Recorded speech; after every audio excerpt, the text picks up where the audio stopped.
Joe, what do you got for us? Right. Yeah, I wanted to respond to just what was being said there.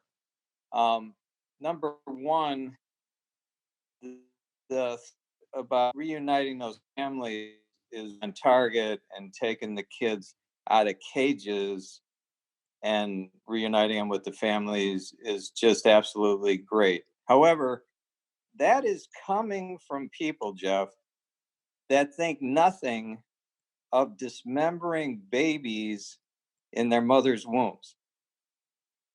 It's just the absolute horrific dichotomy that these guys stand on the stage talking social justice when they are participating in perhaps one of the biggest genocides in the history of mankind.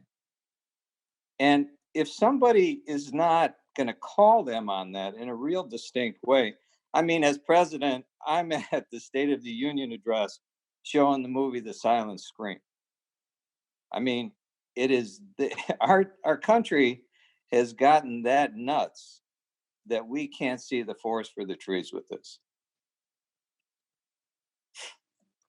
Well, I appreciate, first of all, pointing out that is an inconsistent life ethic.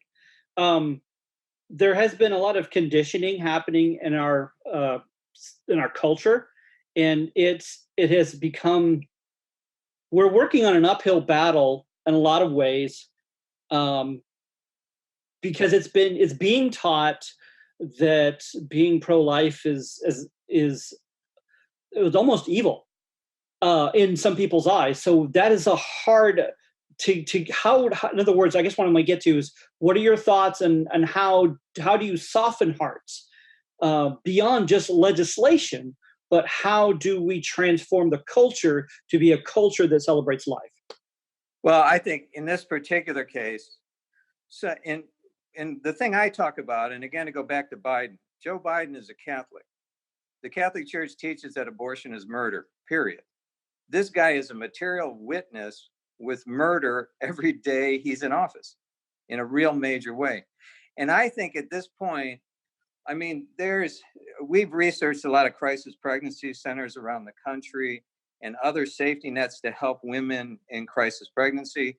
We look at a whole paradigm change in the structure of America in order to circumvent poverty and other things that lead to abortion. But Jeff, the only way for abortion to end at this point is to take the gloves off, so to speak, go to the streets and create a climate similar to what was created in the South in order to end segregation.